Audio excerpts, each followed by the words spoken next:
साथियों नमस्कार और आप सभी का स्वागत है कृष्णा 9155 यूट्यूब चैनल पर। साथियों, मध्य प्रदेश लोक सेवा आयोग द्वारा आयोजित की जाने वाली सहायक कुल सचिव परीक्षा 2022 की तिथि संभावित तौर पर 28 मई 2023 घोषित की गई है। तो इसके अंतर्गत जो पार्ट बी है उसका यूनिट 4, ठीक है, यानी कि मध्य प्रदेश में उच्च शिक्षा का प्रशासन और विभिन्न संगठनों से संपर्क, ठीक है, तो उसके संबंध में हम इस वीडियो में पढ़ेंगे। ठीक है, चलिए पहला प्रश्न देखते हैं। देखिए दोस्तों, पहला प्रश्न है मध्य प्रदेश उच्च शिक्षा के संदर्भ में निम्न में से क्या सत्य है। ठीक है, देखिए इस विभाग की स्थापना यानी मध्य प्रदेश उच्च शिक्षा है ना, मध्य प्रदेश हायर एजुकेशन डिपार्टमेंट की स्थापना मध्य प्रदेश के अस्तित्व में आने के साथ हुई। देखिए साथियों, मध्य प्रदेश का अस्तित्व की बात करें अगर तो 1 नवंबर 1956, ठीक है, विभाग द्वारा विश्वविद्यालय के अधीन नवीन आलेखों का सृजन, ये ठीक बात है। अगला है केंद्र सरकार की उच्च शिक्षा संबंधी योजनाओं का क्रियान्वयन, ये भी ठीक बात है। उपरोक्त सभी, देखिए दोस्तों इसका आंसर हो जाएगा उपरोक्त सभी। ठीक है, मध्य प्रदेश का उच्च शिक्षा विभाग है ना, ये तीनों काम, तीनों ही बातें सही हैं उस संबंध में कि मध्य प्रदेश का उच्च शिक्षा विभाग 1 नवंबर 1956 को ही स्थापित किया गया। ठीक है, विभाग द्वारा विश्वविद्यालय के अधीन नवीन आलेख बने। ठीक है, और केंद्र सरकार ने जो योजनाएं चला रही है वो सभी उच्च शिक्षा के संबंध में, वो सब यही देखता है मध्य प्रदेश में। ठीक है, चलिए अगला सवाल देखते हैं नेक्स्ट। देखिए दोस्तों, हम बात करेंगे यहाँ पे, देखिए दोस्तों यहाँ पे क्या है, एक बात यहाँ हम कर लेते हैं। देखिए उच्च शिक्षा के संदर्भ में मध्य प्रदेश के लिए मंत्री जो हैं वो कौन है,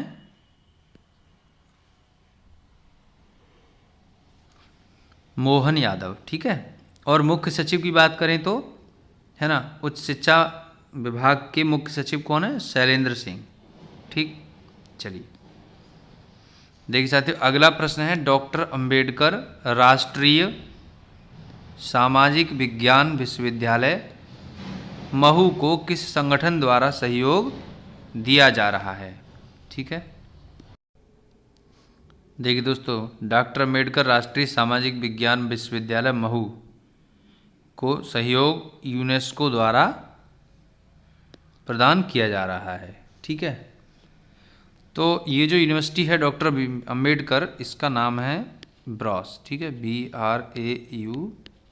BRAUSS, इसको ब्रॉस कहते हैं। ठीक है, इसकी स्थापना मध्य प्रदेश विश्वविद्यालय यानी मध्य प्रदेश में जो है डॉक्टर अंबेडकर राष्ट्रीय सामाजिक विज्ञान विश्वविद्यालय अधिनियम 2015 के तहत 2016 में है ना, 2015 में एक्ट पास किया गया विश्वविद्यालय के लिए, इसके लिए, और 2016 में ये स्थापित हो गया विश्वविद्यालय।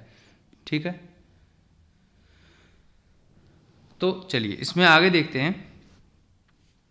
बात यूनेस्को की है तो यूनेस्को पे हम नज़र डाल देते हैं। ठीक है, देखिए यूनेस्को की जो फुल फॉर्म है वो क्या है, संयुक्त राष्ट्र शैक्षिक वैज्ञानिक तथा सांस्कृतिक संगठन। ठीक है, United Nations Educational Scientific and Cultural Organisation. ठीक है, तो इसकी स्थापना की बात करें तो इसकी स्थापना 16 नवंबर 1945 में हुई थी।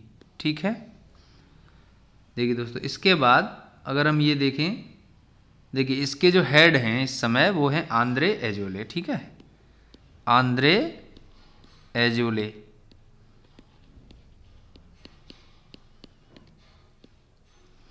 ठीक, ये चीज़ है। चलिए हम इसको आगे देखेंगे नेक्स्ट। अगला सवाल देखिए, क्वेश्चन ये है कि स्वामी विवेकानंद कैरियर मार्गदर्शन योजना का प्रारंभ किस वर्ष में किया गया था। ठीक है, तो देखिए दोस्तों, स्वामी विवेकानंद करियर मार्गदर्शन योजना का प्रारंभ किस वर्ष किया गया?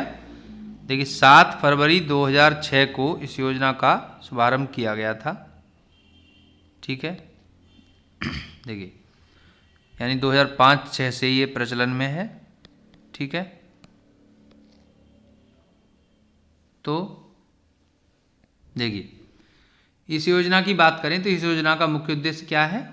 प्रदेश के सभी शासकीय उच्चतर माध्यमिक विद्यालयों और शासकीय महाविद्यालयों, तकनीकी शिक्षा विभाग के, है ना, ITI और पॉलिटेक्निक कॉलेजेस में अध्ययनरत विद्यार्थियों को करियर मार्गदर्शन प्रदान करते हुए रोजगार और स्वरोजगार के लिए, है ना, अवसर प्रदान करना तथा रोजगार प्लेसमेंट स्वरोजगार के लिए प्रेरित कराना है।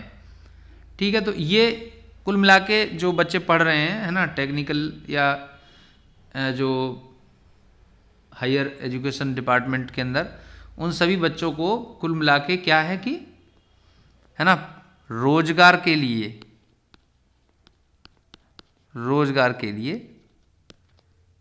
प्रेरित करना, ये है। ठीक है, चलिए अगला देखेंगे, नेक्स्ट क्वेश्चन देखते हैं। देखिए स्वामी विवेकानंद कैरियर मार्गदर्शन योजना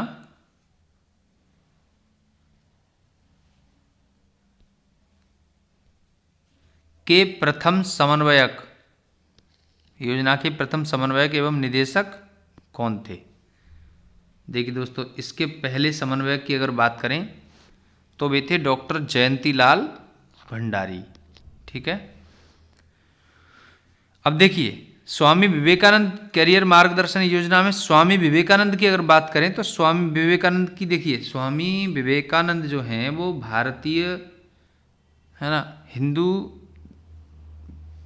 मतलब संत थे, एक तरीके से संत थे। ठीक है, ठीक है, स्वामी विवेकानंद के जन्म की बात करें तो कब हुआ था? देखिए स्वामी विवेकानंद का जन्म 1863 में कोलकाता में हुआ था। ठीक है, और इनकी मृत्यु जो है वो, है ना, मृत्यु कब हुई? 1902 में। ठीक है, बेलूर मठ हावड़ा में। देखिए दोस्तों, स्पेशल क्या है, विशेष क्या है, इन्होंने 1893 में, ठीक है, अमेरिका के शिकागो में आयोजित धर्म संसद में भारत की तरफ से प्रतिनिधित्व किया था। ठीक है, विशेष बात यह है। बाकी इन्होंने रामकृष्ण मिशन की स्थापना की थी, अद्वैत आश्रम की स्थापना की। ठीक है, ये चीज़ें हैं। चलिए आगे बढ़ेंगे, नेक्स्ट देखिए अगला प्रश्न है रूसा अभियान। ठीक है, रूसा अभियान निम्न में से किसकी वित्तीय सहायता से संपूर्ण भारत में लागू किया गया है? ठीक है, देखिए साथियों, रूसा जो है किसकी सहायता से लागू किया गया है? देखिए रूसा जो है वर्ल्ड बैंक, है ना, विश्व बैंक की सहायता से संचालित किया जा रहा है कार्यक्रम। रूसा क्या है? राष्ट्रीय उच्चतर शिक्षा अभियान। ठीक है, देखिए राष्ट्रीय उच्चतर शिक्षा अभियान रूसा 2013 में शुरू किया गया था, केंद्र की योजना है। ठीक है, बाकी ये है कि सरकार ने रूसा कार्यक्रम को 2026 तक जारी रखने की मंजूरी दे दी है। ठीक है, तो ये चीज़ और है। नेक्स्ट आइए आगे हम देखेंगे अगला क्वेश्चन। देखिए दोस्तों, अगला प्रश्न है किस अभियान ने 17 अप्रैल 2017 को अपना पोर्टल और मोबाइल ऐप लॉन्च किया था? देखिए राष्ट्रीय उच्चतर शिक्षा अभियान यानी कि रूसा। ठीक है, रूसा ने अपने लिए एक पोर्टल और मोबाइल ऐप लॉन्च किया था। ठीक है, किसने किया था? देखिए तत्कालीन HRD मिनिस्टर, ठीक है, जो एचआरडी मिनिस्टर थे उस समय, कौन थे? प्रकाश जावड़ेकर। ठीक है, प्रकाश जावड़ेकर, उन्होंने इस ऐप को लॉन्च किया था, मोबाइल ऐप को, और उस रूसा का जो पोर्टल है उसको। ठीक है, ये चीज़ है। चलिए दोस्तों, आगे हम नेक्स्ट देखेंगे। अब अगला क्वेश्चन देखिए, अगला क्वेश्चन है नैक के प्रथम अध्यक्ष कौन थे? ठीक है, नैक। देखिए दोस्तों, नैक के पहले अध्यक्ष की बात करें तो वो थे जी राम रेड्डी। ठीक है, देखिए दोस्तों, नैक की बात करें तो नैक क्या है? राष्ट्रीय मूल्यांकन एवं प्रत्यायन परिषद, national assessment and accreditation council. ठीक है, ये भारत के उच्च शिक्षा और अन्य शिक्षा संस्थानों का आकलन और प्रत्यायन यानी मान्यता का कार्य करती है, और इसकी स्थापना 1994 में की गई थी। ठीक है, और प्रथम अध्यक्ष जी राम रेड्डी और वर्तमान अध्यक्ष एस.सी. शर्मा हैं। ठीक है, इसके बाद इसमें हम बात करें नैक की अगर, तो देखिए नैक का जो है जो कार्य है वो ग्रेडिंग देना है। ठीक है, ग्रेडिंग देना। ठीक है, उसके अपने कुछ पैरामीटर्स हैं, उसके आधार पर वो कॉलेजों को या यूनिवर्सिटीज़ को ग्रेडिंग देता है। ठीक, वास्तव में कोई भी शैक्षिक संस्था या विश्वविद्यालय प्रमाणन एजेंसी के द्वारा निर्धारित गुणवत्ता के मानकों को किस स्तर तक पूरा कर रहा है, ये चीज़ है। ठीक है, चलिए नेक्स्ट हम देखेंगे अगला क्वेश्चन। देखिए दोस्तों, अगला क्वेश्चन है मध्य प्रदेश उच्च शिक्षा उत्कृष्टता संस्थान कहाँ स्थित है? ठीक है, तो देखिए मध्य प्रदेश में उच्च शिक्षा उत्कृष्टता संस्थान जो है वो भोपाल में स्थित है। ठीक है, इसे IEHE कहते हैं। ठीक है, ठीक है, Institute of Excellence in Higher Education. ठीक है, ये चीज़ है। 1995 में इसकी स्थापना की गई थी। ठीक है, चलिए अगला सवाल देखते हैं। देखिए साथियों, अगला क्वेश्चन क्या है? पुनर्निर्माण और विकास के लिए, ठीक है, अंतर्राष्ट्रीय बैंक के रूप में किसे जाना जाता है? देखिए दोस्तों, ये वर्ल्ड बैंक है। ठीक है, देखिए पुनर्निर्माण और विकास के कार्यों में आर्थिक सहायता है ना, इसके सदस्य राष्ट्रों को वर्ल्ड बैंक द्वारा दी जाती है। ठीक है, देखिए वर्ल्ड बैंक की बात करें तो इसकी स्थापना 1944 में ब्रेटन वुड्स सम्मेलन में हुई थी। इसका मुख्यालय वाशिंगटन डीसी में है। ठीक है, वाशिंगटन डीसी।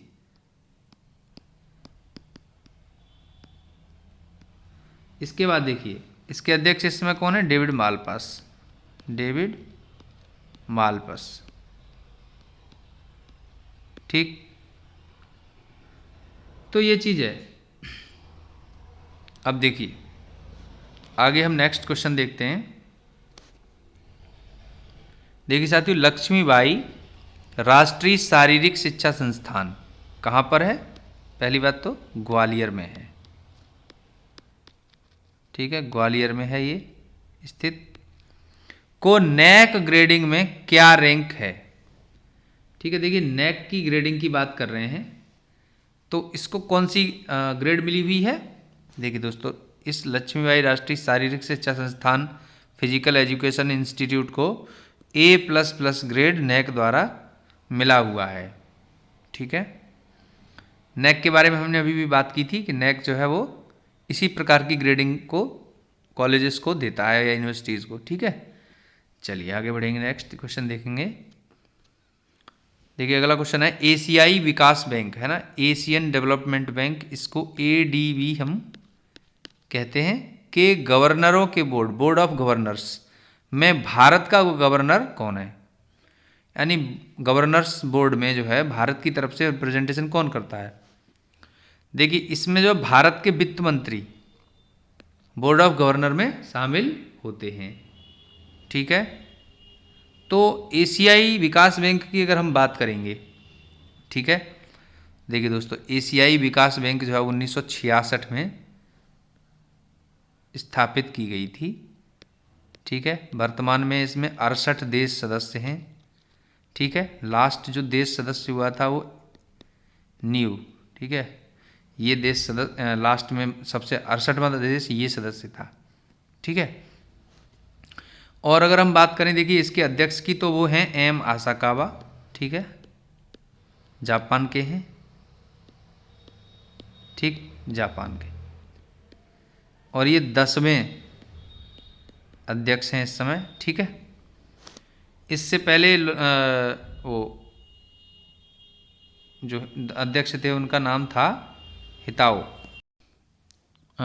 सॉरी ताकी हिको नकाओ, ये नाम था इनका, है ना, ताकी हिको नकाओ, ये 9वें अध्यक्ष थे। ठीक है, 9वें। और इंटरेस्टिंग बात यह है कि अब तक जापान के ही, है ना, लोग अध्यक्ष रहे हैं इस पद पर। ठीक है, तो ये चीज़ है। चलो इसकी मुख्यालय की बात करें तो मुख्यालय कहाँ है एडीबी का? फिलीपींस में, है ना, मनीला में, मनीला के मांडलियोंग में। ठीक है, तो चलिए अगला क्वेश्चन देखते हैं।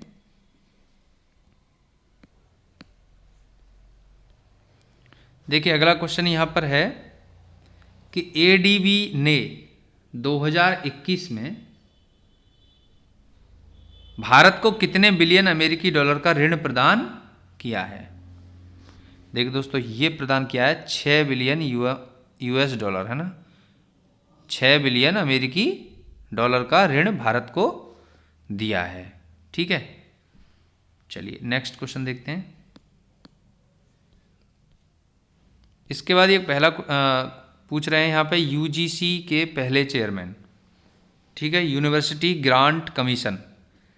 ठीक है, 1953 में ये अस्तित्व में आया और 1956 में इसे सांविधिक दर्जा दिया गया था। ठीक है, यूनिवर्सिटी ग्रांट कमीशन यानी विश्वविद्यालय अनुदान आयोग। ठीक है, तो इसके पहले अध्यक्ष की बात करें तो पहले अध्यक्ष थे सीडी देशमुख। ठीक है, पहले अध्यक्ष थे यूजीसी के। चलिए अगला सवाल देखेंगे। देख दोस्तों अगला क्वेश्चन क्या है, भारत विकास गेटवे, ठीक है, इंडियन डेवलपमेंट गेटवे में क्या शामिल नहीं है? देखिए कृषि, प्राथमिक शिक्षा, स्वास्थ्य और परिवहन।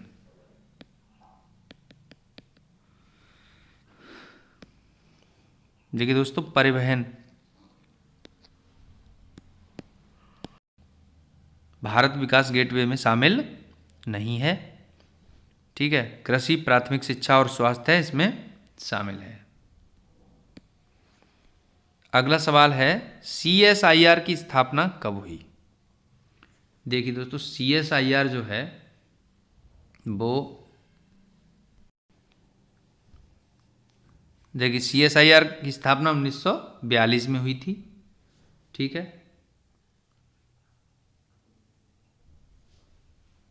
1942 में। ठीक है, तो इसका अगर हम बात करें, देखिए सीएसआईआर जो है इसका मतलब है council of scientific and industrial research. ठीक है, यानी कि वैज्ञानिक और औद्योगिक अनुसंधान परिषद। तो ठीक है, ये कहाँ स्थित है? ये स्थित है नई दिल्ली में। ठीक है, नई दिल्ली में। देखिए दोस्तों इसका अगर हम सीएसआईआर के अध्यक्ष की बात करें तो देखिए इसके सीएसआईआर के अध्यक्ष हमेशा प्रधानमंत्री होते हैं। ठीक है, प्रधानमंत्री। और इसके अलावा इसमें हम बात करें आगे तो देखिए इसके संस्थापक कौन थे? शांति स्वरूप भटनागर। ठीक है, बाकी इसके डायरेक्टर की बात करें तो वो कलाई सेल्वी हैं। ठीक है, कलाई सेल्वी ये जो हैं एक केमिकल साइंटिस्ट हैं। ठीक है, महिला हैं, पहली महिला डायरेक्टर बनी हैं ये। ठीक है, first lady director of CSIR. ठीक है, ये चीज़ है। अब हम इसमें आगे देखिए दोस्तों, अगला क्वेश्चन देखेंगे। कह रहे हैं CSIR कितने अत्याधुनिक संस्थानों का समूह है। देखिए दोस्तों, CSIR 38 संस्थानों का समूह है। आप CSIR की वेबसाइट पर जाएंगे और वहाँ पे इसके इंस्टीट्यूट्स की बात करेंगे तो उसमें 38 संस्थानों का है ना डेटा दिया गया है। मध्य प्रदेश में अगर बात करें तो देखिए, मध्य प्रदेश में CSIR की जो लैब है वो क्या है, किस नाम से है, एम्प्री के नाम से है, AMPRI। ठीक है, ये CSIR एम्प्री। ठीक है, कहाँ स्थित है, भोपाल में स्थित है। ठीक, ये चीज़ है। चलिए अगला सवाल देखेंगे। देखिए अगला क्वेश्चन यहाँ क्या है, यूनेस्को के विश्वव्यापी शैक्षिक कार्यक्रम FFA यानी कि फ्रेमवर्क फॉर एक्शन 2030 के तहत मध्य प्रदेश ने उच्च शिक्षा के संदर्भ में निम्न में से कौन से कदम उठाए हैं। देखिए दोस्तों, कह रहे हैं तकनीकी एवं व्यावसायिक कौशल शिक्षा कार्यक्रम, बिल्कुल ठीक, टेक्निकल एजुकेशन की बात की गई है। ठीक है, देखिए दोस्तों, तकनीकी की बात करें, टेक्निकल और है ना वोकेशनल, ये कार्यक्रम चला रखा है मध्य प्रदेश ने।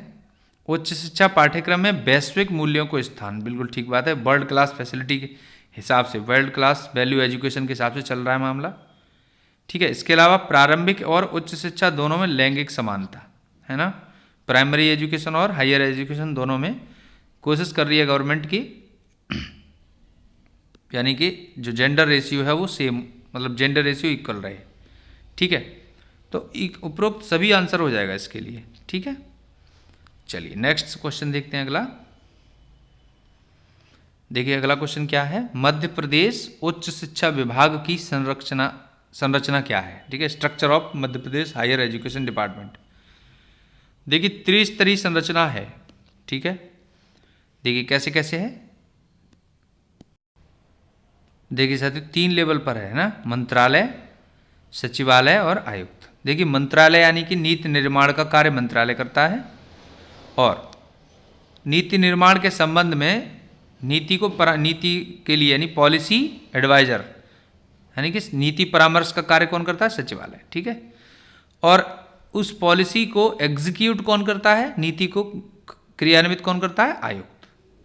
ठीक है, तो इस तरह से ये 3 स्तर पर चलता है। ठीक है, तो मध्य प्रदेश उच्च शिक्षा विभाग की संरचना क्या है, त्रिस्तरीय। ठीक, चलिए अगला सवाल है, मध्य प्रदेश उच्च शिक्षा विभाग के क्षेत्रीय संभागीय कार्यालयों की संख्या क्या है। देखिए रीजनल सब डिविजन्स, जो डिविजन्स हैं, रीजनल डिविजन्स, उसकी बात कर रहे हैं। तो रीजनल डिवीजन की बात अगर हम करें तो देखिए साथियों, वो हैं 8। ठीक है, 8 हैं। मध्य प्रदेश में वैसे तो 10 संभाग हैं। ठीक है, परंतु उच्च शिक्षा विभाग के जो क्षेत्रीय विभाग हैं, क्षेत्रीय संभागीय कार्यालय हैं, वो हैं 8।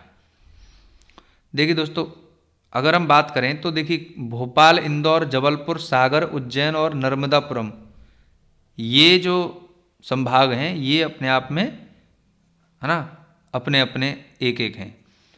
और रीवा शहडोल ये एक काम कर रहे हैं, है ना, और ग्वालियर चंबल ये एक काम कर रहे हैं। ठीक है, तो ये जो है इस तरह से 2 ये हैं।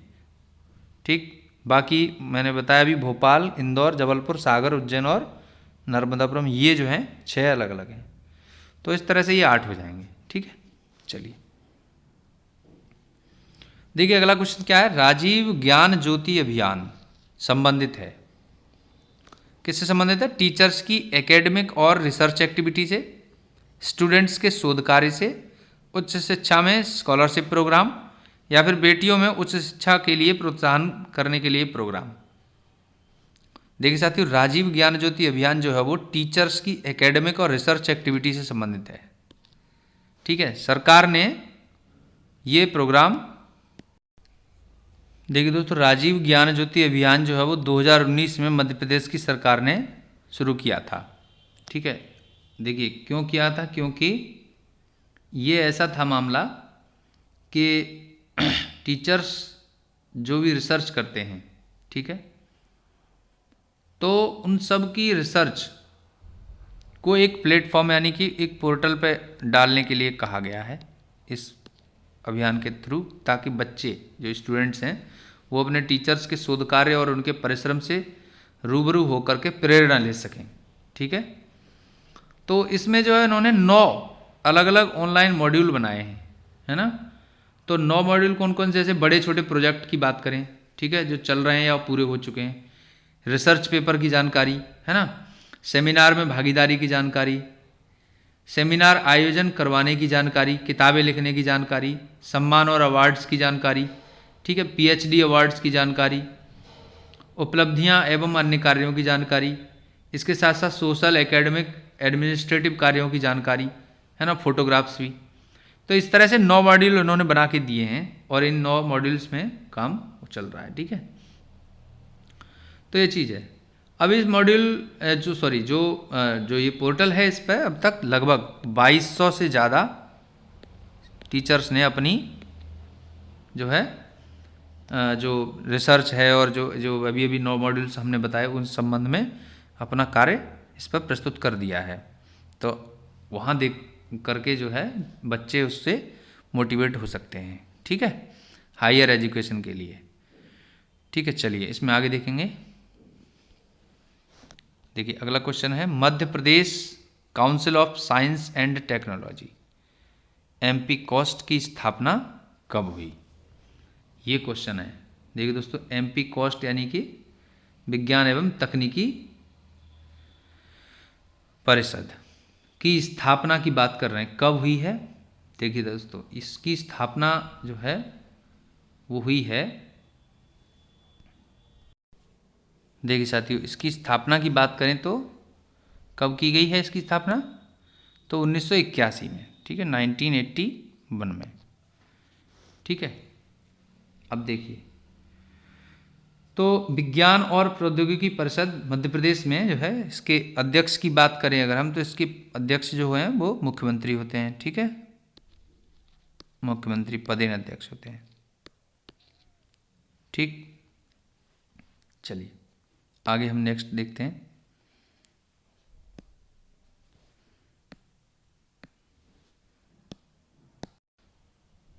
देखिए दोस्तों, हमने अभी अभी मध्य प्रदेश से संबंधित यानी कि जो असिस्टेंट रजिस्ट्रार का पार्ट बी है ना एग्ज़ाम का, उसमें हमने ये जो है कुछ प्रश्न पढ़े अभी अभी। तो विभिन्न संगठनों से संपर्क और मध्य प्रदेश के उच्च शिक्षा विभाग के। तो ठीक है, अगर आपको यह वीडियो हेल्पफुल लगता है तो प्लीज़ इसे लाइक करें, शेयर करें, है ना, कमेंट करें और चैनल को सब्सक्राइब कर लीजिए। Thanks for watching.